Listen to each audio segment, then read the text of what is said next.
साथियों नमस्कार, कैसे हैं आप सब लोग। पार्ट नंबर 2 में आज हम डिस्कस करेंगे कुछ ऐसी बातें जो काफ़ी महत्वपूर्ण हैं।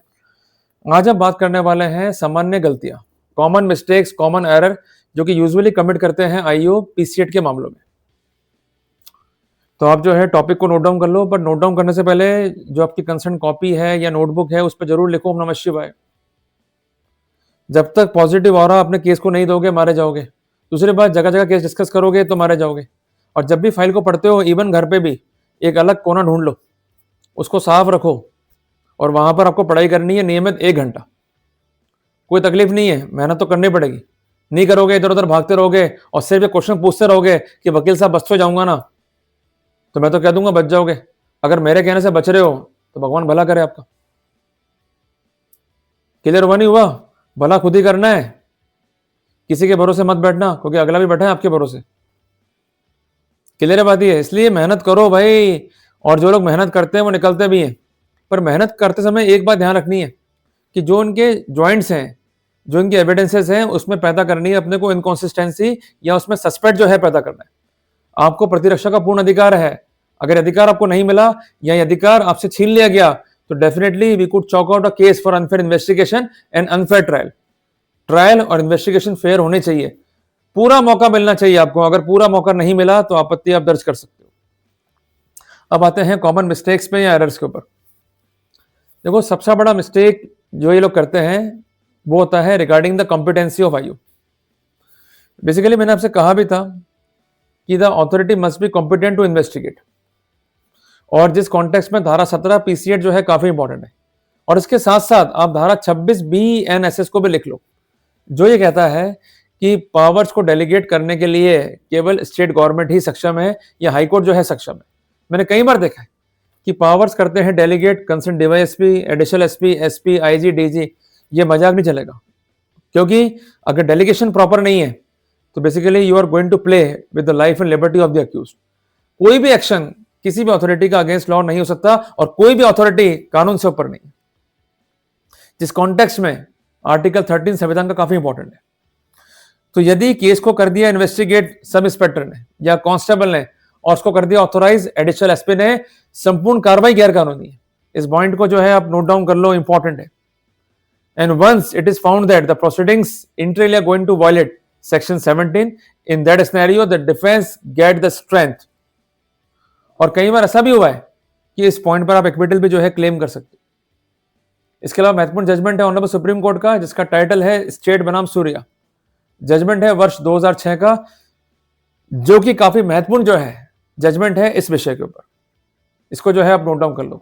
नटसेल में हम ये कह सकते हैं कि अगर इन्वेस्टिगेशन प्रॉपर नहीं है, इन्वेस्टिगेशन उस अथॉरिटी के द्वारा है जो कॉम्पिटेंट नहीं है, डेलीगेशन जो है गलत है, definitely we could have the benefit. Clear है? अरे हुण तो मुस्कुरा दो, नाराज क्यों होंगे पे हो? तो नोट डाउन करो पॉइंट को और मुस्कुराते रहा करो भाई। भाई देखो, रोती शक्लें, क्या होगा, अरे मर गए, अब तो बच ही नहीं पाएंगे, ये मुझे जो है पसंद नहीं।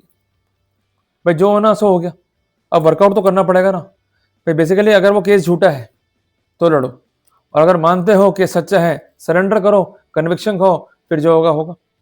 मानते हो केस सच्चा है, बोलो। अगर नहीं मानते हो तो it's a time to fight, और लड़ना होगा। और ध्यान रखना, इस जंगल में आप शेर की तरह बिहेव करोगे। अगर आपने बिहेव किया एक पालतू जीव की तरह, तो सरवाइव नहीं कर पाओगे। आपको दहाड़ना है, पर लीगली और लॉजिकली। क्लियर बात यह है, अगर नहीं दहाड़ोगे, अपना पक्ष नहीं रखोगे, तो आपकी इज्जत भी नहीं होगी और कोई आपको रिकॉग्नाइज नहीं करने वाला। एक आम मुलजिम की तरह कोर्ट में जाओगे कि गए, फाइल उठाई, अपना पक्ष रखा, आ गए, बेकार, कचरा। पर तैयारी पूरी है, लक्ष्य मालूम है कि क्या हिट करना है, उसके बाद वर्कआउट किया, डेफिनेटली जीत जाओगे। और बेसिकली जो केस बने हैं आपके ऊपर, जिनके द्वारा बनाए गए हैं, वो भी तो इंसान तो है। यूं तो है नहीं कि वो मंगल ग्रह से आ गए और उनको हम डिफीट नहीं कर पाएंगे। सारा खेल है इस बुद्धि का, दिमाग का। इसलिए वर्कआउट करो, फाइल को ऑब्जर्व करो, माइक्रोस्कोपिक एनालिसिस करो, डेफिनेटली फायदा मिलेगा आपको। दूसरी बात यह है कि आईओ को यह भी इंश्योर करना है कि इन्वेस्टिगेशन के बाद जो फाइल भेज रहा है वो सैंक्शन अथॉरिटी को, the authority is competent to accord the sanction. अगर अथॉरिटी कॉम्पिटेंट नहीं है, या उसने माइंड अप्लाई नहीं किया है, डेफिनेटली हम फायदा ले सकते हैं। ये ऐसा डिफेक्ट है जिसको किसी भी रूप में क्योर नहीं किया जा सकता। इसके अलावा ड्यूटी ये भी है आईओ की कि दबाव ना बनाए वो सैंक्शन अथॉरिटी पे कि वो सैंक्शन जो है जारी करे। अगर सैंक्शन है in consequence of inducement pressure, तो इस कॉन्टेक्स्ट में सैंक्शन जो है इनलीगल है, जिसका फायदा आप जो है ले सकते हैं। तीसरी बात, आईओ को जो है जोर देना होगा डिमांड पे। अगर डिमांड साबित नहीं है, सिर्फ रिकवरी या एक्सेप्टेंस है, it could not be the basis for conviction. याद रखिएगा कि demand is sine qua non, means आवश्यक है, रिक्वायर्ड है टू सस्टेन दी कन्विक्शन। अगर डिमांड ऑफ ब्राइब साबित नहीं है, definitely we could have the benefit. इसके अलावा एक महत्वपूर्ण जजमेंट भी है इस विषय पे, जिसका स्पेसिफिकेशन है बी जयराज बनाम state of Andhra Pradesh. Judgment का डेट है 28 मार्च 2014। इसके अलावा ट्रैप प्रोसीडिंग्स जो है डिफेक्टिव है। शैडो विटनेस जो है पॉकेट विटनेस, शैडो विटनेस जो है कॉरोबरेट नहीं कर रहा है। फिनोप्थिलिन टेस्ट जो है डिफेक्टिव रूप में जो है किया गया, मींस पहले तो आपने पूरी पूछताछ कर ली, रिकवरीज कर ली, उसके बाद कर रहे हो ये टेस्ट ही इलीगल है। जजमेंट है ऑनरेबल सुप्रीम कोर्ट का एन विजय कुमार बनाम स्टेट ऑफ तमिलनाडु। जजमेंट का डेट है 3 फरवरी 2021। यू में हैव द बेनिफिट। इसके अलावा प्री ट्रैप प्रोसीडिंग्स है, और जो ट्रैप प्रोसीडिंग्स हैं उसमें है विरोधाभास या स्थितियां जो है नॉन कॉरोबरेटिव है, we could have the benefit. Trap must be genuine, it must be specific, इस बात को जो है ध्यान रखिएगा। इसके अलावा कई बार ऐसा भी होता है कि सर्च करता है गवाह या कांस्टेबल, ये कार्रवाई अपने आप में ही गलत है, सर्च करना है आईओ को। इसके अलावा they have to follow the mandate of section 105, 185 of BNSS. अगर ऐसा नहीं हुआ है, we could have the benefit. अगर डिले है एफआईआर में, तो ये फैक्ट भी जो है वेरीफाई करना है कंसर्न आईओ को। अगर वो ये नहीं कर रहा है, केवल पूरी कर रहा है औपचारिकता, definitely we could have the benefit. जो कंसर्न गवाह हैं उनके बयान में है विरोधाभास, definitely we could have the benefit. कोई भी फैक्ट सप्रेस नहीं करना आईओ को। अगर संज्ञान में आता है आईओ के कि फैक्ट जो है सप्रेस्ड है, तो वो उजागर करे इस बात को अपनी रिपोर्ट में। अगर वो ये काम नहीं कर रहा है, definitely we could have the benefit. अगर लिंकिंग एविडेंस नहीं है फाइल पे या उनमें है विरोधाभास, definitely we could have the benefit. File में डॉक्यूमेंट जो है अगर मिसिंग है, तो उसको भी जो है विदहेल्ड नहीं करना है कंसर्न आईओ को, उन्हें जो है सप्लाई करना है कंसर्न अक्यूज को, जिस कॉन्टेक्स्ट में सेक्शन 193 बीएनएसएस काफी इंपॉर्टेंट है। इसके अलावा ऐसी कोई भी जांच उसे नहीं करनी है ये मानते हुए कि अक्यूज जो है गिल्ट है। अगर आईओ कन्फर्मेशन बायस से पीड़ित है, मींस वो आपको जो है गिल्टी मान रहा है और उसके कॉन्टेक्स्ट में फैक्ट्स को जो है कलेक्ट कर रहा है, definitely you could sustain the objections. तो कुल मिलाकर के we could say that IO must be competent. IO has to verify the demand, IO has to verify the scenario that the authority is competent to accord sanction. और कोई भी अगर इनरेगुलरिटीज हैं, इलीगलिटीज हैं, कोई डॉक्यूमेंट सप्रेस्ड है, इस बात को भी हाईलाइट करना है। अगर वो ऐसा नहीं कर रहा है, अपने कर्तव्यों की पालना नहीं कर रहा है, definitely we are having the good case for acquit. Clear बात है। इसलिए बहुत महत्वपूर्ण है कि आईओ की ड्यूटी क्या थी और किस प्रकार आईओ ने इसको जो है निर्वहन किया। और रिसेंटली केस मेरे संज्ञान में भी है।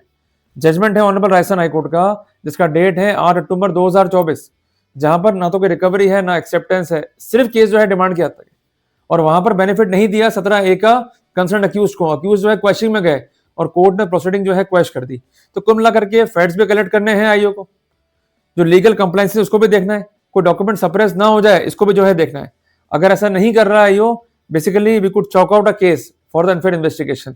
इसके अलावा जो बिंदु बना के दिया अपने आईओ को, विच इज कॉल्ड मेमोरेंडम, उस विषय पर भी जांच करनी है। अगर वो जांच का विषय नहीं बनाता है IO, definitely we could have the benefit. इसलिए कदम कदम पे बेनिफिट्स हैं, डिपेंड है आपके ऊपर कि आप जो अपॉर्चुनिटीज हैं उसे ग्रैब करते हैं या उसको लीव करते हैं। क्लियर हो गया। तो मैंने कुल मिला करके आपको समझाया मिस्टेक्स जो कि यूजुअली कमिट करते हैं आईओ, वो क्या है और उसका हम क्या बेनिफिट जो है ले सकते हैं।